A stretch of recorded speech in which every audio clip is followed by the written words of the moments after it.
La historia no solo debe recordarse para honrar a quienes hicieron avanzar a la humanidad, también debe estudiarse para comprender cómo el odio, la intolerancia y el poder sin límites pueden conducir a algunas de las tragedias más profundas de nuestra historia. Comprender no significa justificar, significa aprender para no repetir. Hay nombres que trascienden generaciones no por sus logros, sino por el dolor que dejaron a su paso. Uno de ellos es Adolf Hitler. Más de 8 décadas después del final de la Segunda Guerra Mundial, su nombre continúa siendo sinónimo de dictadura, guerra, persecución, genocidio y destrucción. Sin embargo, reducir su historia únicamente a la imagen del dictador sería ignorar una pregunta mucho más importante. ¿Cómo pudo una de las naciones más desarrolladas de Europa entregar el poder a un régimen que terminaría provocando millones de muertes? La respuesta no está en un solo hombre, está en una combinación de crisis económicas, polarización política, propaganda,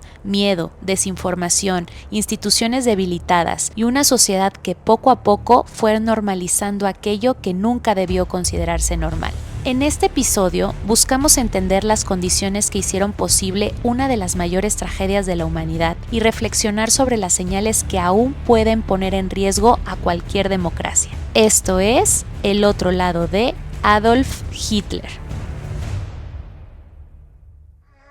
Este episodio está patrocinado por Velatis Experience, tu santuario de cuidado.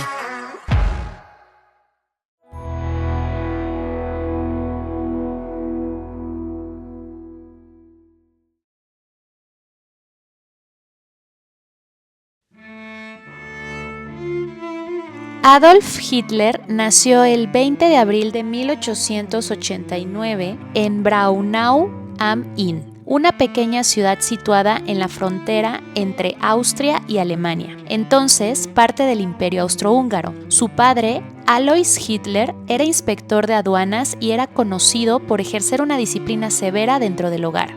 Su padre nació originalmente como Alois Schicklgruber, ya que era hijo ilegítimo de María Anna Schicklgruber. En 1876, cuando Alois ya era adulto, su apellido fue legalmente cambiado a Hitler. Por ello, Adolf nació legalmente con el apellido de Hitler, y ese fue siempre su nombre oficial, Adolf Hitler. No existió un segundo nombre ni un apellido compuesto. Su madre, Clara Peltz, representaba el extremo opuesto, cariñosa, protectora y profundamente dedicada a sus hijos. Diversos historiadores coinciden en que Hitler mantuvo un vínculo especialmente cercano con ella hasta su fallecimiento en 1907. Durante su infancia mostró un marcado interés por el dibujo, la pintura y la arquitectura. Sin embargo, su desempeño escolar fue irregular y abandonó la educación formal sin concluir los estudios necesarios para ingresar a una universidad. En 1907 viajó a Viena con el sueño de convertirse en artista. Solicitó su ingreso a la Academia de Bellas Artes de Viena. Fue rechazado. Lo intentó nuevamente al año siguiente. Fue rechazado otra vez. Los evaluadores reconocieron cierta habilidad para representar edificios y paisajes, pero consideraron insuficiente su nivel como pintor. Incluso le recomendaron estudiar arquitectura, aunque no cumplía los requisitos académicos para hacerlo. Aquellos años fueron particularmente difíciles. Vivió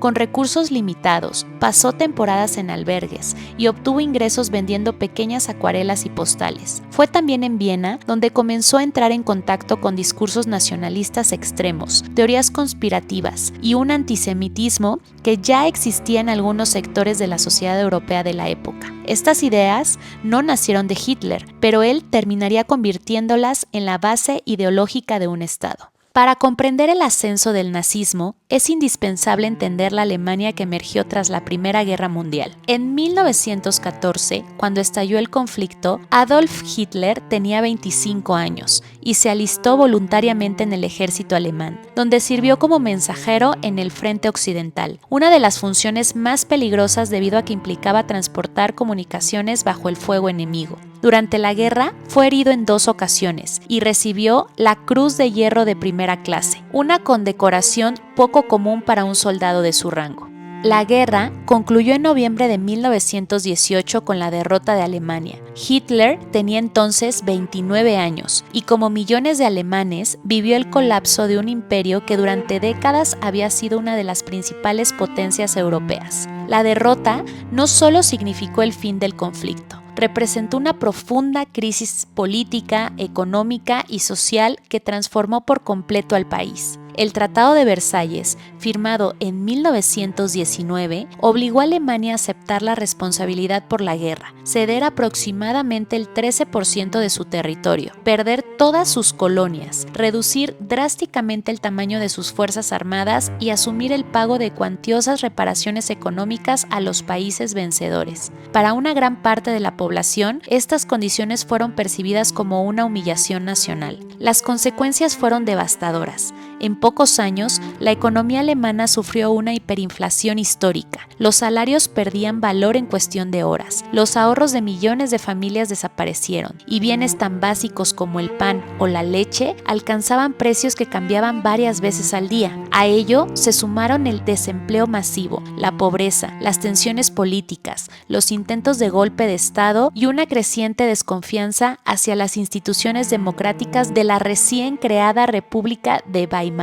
En medio de este clima de incertidumbre, frustración y desesperanza, comenzaron a ganar fuerza los discursos que prometían recuperar el orgullo nacional, restaurar el orden y encontrar responsables a todos los problemas del país. Ese contexto se convertiría en el terreno fértil sobre el que pocos años después crecería el movimiento nazi. Muchos ciudadanos comenzaron a buscar líderes que prometían soluciones rápidas, orden y recuperación nacional. Eso fue el escenario en el que el partido nazi encontró una oportunidad. Hitler ingresó al Partido Nacionalista Obrero Alemán en 1919. Pronto destacó por una cualidad que marcaría su carrera política, su capacidad como orador. Sus discursos apelaban a las emociones antes que a los hechos, ofrecían respuestas sencillas a problemas complejos y señalaban culpables claros para explicar todas las dificultades del país. Prometía restaurar el orgullo alemán, prometía empleo, prometía estabilidad, prometía grandeza. Al mismo tiempo, culpaba a minorías, opositores políticos y gobiernos anteriores de todos los males nacionales. En 1923 intentó tomar el poder mediante un golpe de Estado conocido como el Putsch de Múnich. Fracasó y fue encarcelado.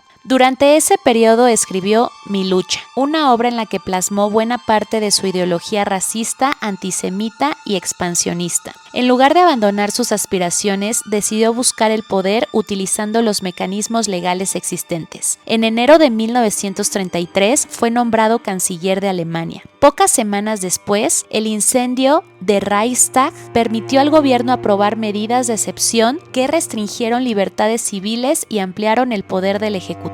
En marzo de ese año, la ley habilitante permitió al gobierno legislar sin control parlamentario. La democracia alemana desapareció gradualmente desde adentro. Los partidos políticos fueron prohibidos, los sindicatos independientes fueron eliminados, la prensa fue censurada, la justicia perdió independencia, la propaganda inundó todos los espacios públicos. El culto al líder sustituyó al debate democrático. A diferencia de otros jefes de Estado de su época, Adolf Hitler mantuvo una vida privada deliberadamente hermética. Desde su llegada al poder, el régimen nazi comprendió que la imagen del líder era una herramienta política tan importante como sus discursos o sus decisiones de gobierno. Por ello, gran parte de su vida personal fue cuidadosamente administrada por el Ministerio de Propaganda, encabezado por Joseph Goebbels. La propaganda buscaba presentar a Hitler como un hombre completamente dedicado a Alemania, un líder austero, disciplinado y cuya única prioridad era el bienestar de la nación. Mostrarlo como un hombre casado o con una vida familiar podía disminuir esa imagen casi mesiánica que el régimen pretendía construir, especialmente entre las mujeres alemanas, quienes constituían una parte importante de su base de apoyo. Por esa razón, durante años se ocultó su relación sentimental más estable.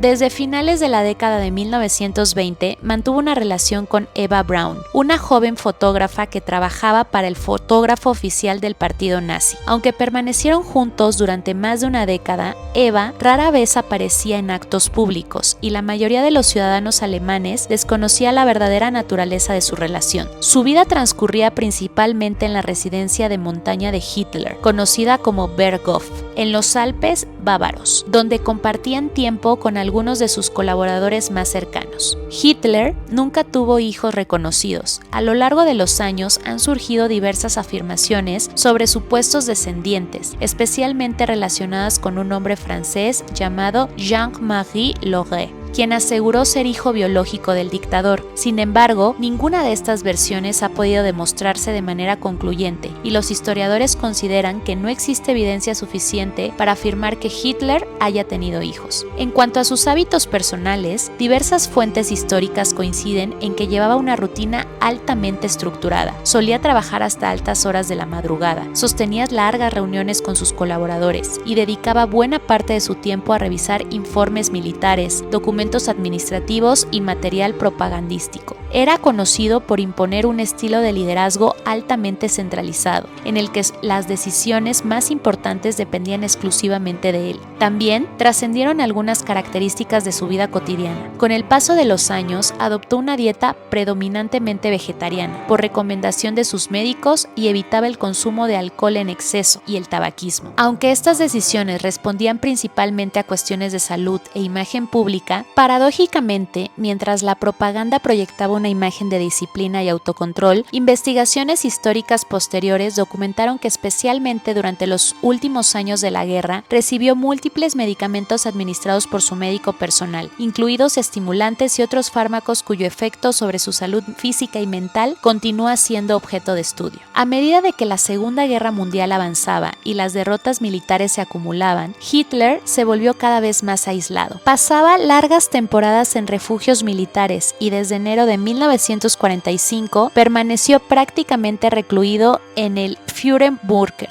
un complejo subterráneo ubicado cerca de la Cancillería del Reich, en Berlín. Ahí continuó dirigiendo las operaciones militares a pesar de que la derrota alemana era inevitable. El 29 de abril de 1945, cuando las tropas soviéticas habían rodeado prácticamente toda la ciudad de Berlín y el Tercer Reich estaba a punto de desaparecer, Hitler y Eva contrajeron matrimonio en una breve ceremonia civil celebrada dentro del búnker. Menos de 40 horas después, el 30 de abril de 1945, ambos murieron. De acuerdo con las investigaciones históricas y los testimonios de quienes se encontraban en el lugar, Hitler se suicidó mientras Eva ingirió cianuro. Siguiendo las instrucciones previamente dadas por el propio Hitler, sus cuerpos fueron trasladados al exterior del búnker, rociados con gasolina. Las consecuencias del régimen nazi se encuentran entre las más devastadoras de la historia contemporánea. Algunas cifras ampliamente documentadas por historiadores son: aproximadamente 6 millones de judíos fueron asesinados durante el Holocausto, millones de víctimas adicionales, incluyendo personas romaníes con discapacidad, prisioneros de guerra soviéticos, opositores políticos, hombres homosexuales y testigos de Jehová. La Segunda Guerra Mundial provocó entre 70 y 85 millones de muertes civiles y militares. Más de 50 países participaron directa o indirectamente en el conflicto. Europa sufrió una destrucción masiva de infraestructura, ciudades, industrias y patrimonio cultural. Millones de personas fueron desplazadas de sus hogares. Los juicios de Nuremberg establecieron precedentes fundamentales para el derecho penal internacional y el concepto de crímenes contra la humanidad. Estas cifras no representan únicamente estadísticas. Cada número corresponde a una vida, una familia y una historia interrumpida. Con el paso del tiempo, la figura de Adolf Hitler ha quedado rodeada de numerosos mitos que, lejos de ayudar a comprender la historia, pueden simplificar o distorsionar las verdaderas causas que permitieron el ascenso del nazismo. Uno de los más comunes es la idea de que llegó al poder mediante un golpe militar exitoso. En realidad, aunque en 1923 encabezó un intento de golpe de Estado, este fracasó y terminó con su encarcelamiento. Una década más tarde, Hitler alcanzó la Cancillería alemana por vías legales, aprovechando los mecanismos constitucionales existentes para para que una vez en el gobierno desmantelara gradualmente la democracia desde el interior. Este hecho constituye una de las mayores lecciones de la historia. Las democracias no siempre desaparecen por la fuerza, también pueden erosionarse utilizando sus propias instituciones. Otro error frecuente consiste en atribuir toda la responsabilidad de los crímenes del nazismo exclusivamente a Hitler. Si bien fue el principal impulsor y el líder del régimen, la magnitud de las atrocidades cometidas solo fue posible gracias a la participación de una compleja estructura integrada por altos funcionarios,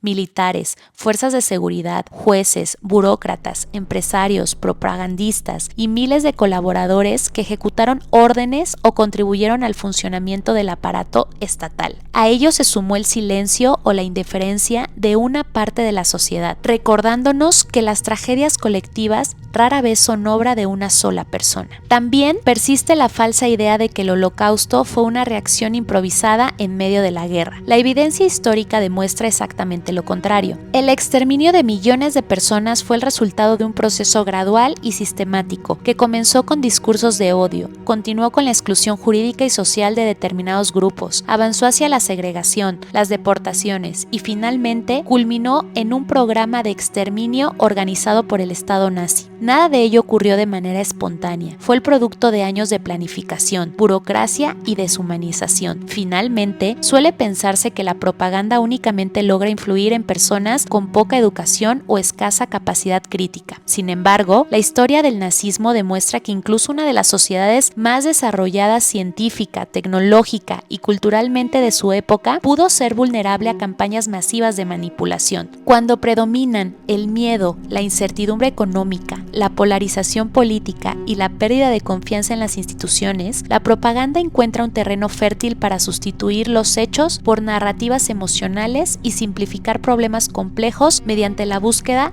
de enemigos comunes. Comprender estas realidades resulta esencial porque nos recuerda que las amenazas contra la democracia, la convivencia y los derechos humanos no aparecen de un día para otro. Generalmente se construyen paso a paso, normalizando aquello que en un principio parecía impensable. Las consecuencias del nazismo no terminaron en 1945, transformaron profundamente el orden internacional. Después de la guerra, nació la Organización de las Naciones Unidas con el propósito de preservar la paz internacional. En 1948 se aprobó la Declaración Universal de los Derechos Humanos, se desarrolló el concepto moderno de genocidio y se fortalecieron los mecanismos para perseguir crímenes contra la humanidad. Muchos países reformaron sus constituciones para fortalecer la protección de los derechos fundamentales y limitar la concentración del poder. La memoria del Holocausto también impulsó el desarrollo de museos, archivos, centros de investigación y programas educativos destinados a preservar el recuerdo de las víctimas y combatir el antisemitismo y otras formas de discriminación. El legado del nazismo no es únicamente una tragedia del pasado, es una advertencia permanente. Quizá la mayor enseñanza no sea estudiar únicamente a